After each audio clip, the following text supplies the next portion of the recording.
அத்தியாயம் 3. சாய்பாபாவின் அனுமதியும் வாக்குறுதியும். அடியார்க்கு இடப்பட்ட திருப்பணிகள். பாபாவின் நிகழ்ச்சிகள் வழிகாட்டும் விளக்குகள். அவரின் தாயன்பு. ரோஹில்லாவின் கதை.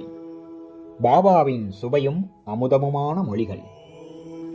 முந்தைய அத்தியாயத்தில் விளக்கப்பட்டபடி சாய்பாபா தமது பூர்ண சம்மதத்தை தெரிவித்துக் கூறியதாவது: சச்சரிதம் எழுதுவதை பற்றி நான் உம்முடன் முழுமையாகச் சம்மதிக்கின்றேன். நீருமது கடமையை செய்யும். சிறிதளவும் அஞ்சாதீர். என் மொழிகளில் நம்பிக்கை வையும். என்னுடைய லீலைகள் எழுதப்படுமானால் அறியாமை அகலும்.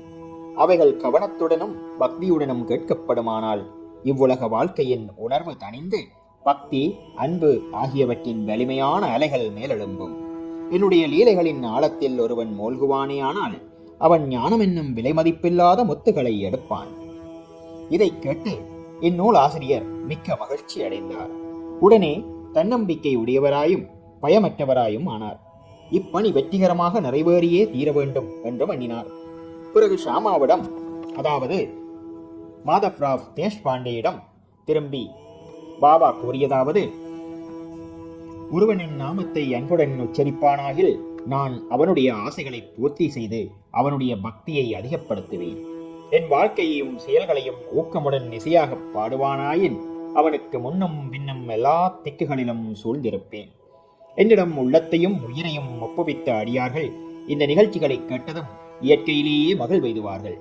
நம்பிக்கையுடன் என் லீலைகளை எவனாவது இசைப்பானாயின் அவனுக்கு எல்லையற்ற பேரின்பத்தை நல்கி என்றும் நிலைத்திருக்கும் திருப்தியை அளிப்பேன். எவன் என்னிடம் பூர்ண சரணாகதி அடைகிறானோ, எவன் என்னை விசுவாசத்துடன் வணங்குகிறானோ, எவன் என்னை நினைவில் நிறுத்தி நிரந்தரமாக தியானம் புரிகிறானோ அவனை விடுவிப்பது எனது சிறப்பியல்பாகும்.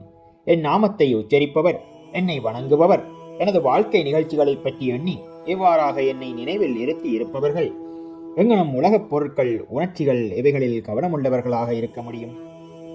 சாவின் வாயினின்று எனது அடியவர்களை நான் வெளியே இழுத்து விடுவேன். எனது கதைகள் கேட்கப்பட்டால் எல்லா நோய்களும் விலகும். எனது கதைகளை மரியாதையுடன் கேட்டு அவற்றை எண்ணி தியானம் செய்து கிரகித்துக் கொள்ளுங்கள். இதுவே மகிழ்ச்சிக்கும் திருப்திக்குமான மார்க்கமாகும். என் அடியவர்களின் பெருமையும் அகம்பாவமும் அகன்றுவிடும். கேட்பவரின் மனம் அமைதிப்படுத்தப்படும். அன்றியும் அது இதயபூர்வமும் முழுமையுமான பக்தியாயிருப்பின் மனம் உச்ச உணர்ச்சியுடன் ஒன்றாகிவிடும். சாயி சாயி என்று சாதாரணமாக ஞாபகமூட்டிக் கொள்வதே பேசுவதில் கேட்பதில் உள்ள பாவங்களை தீர்க்கும்.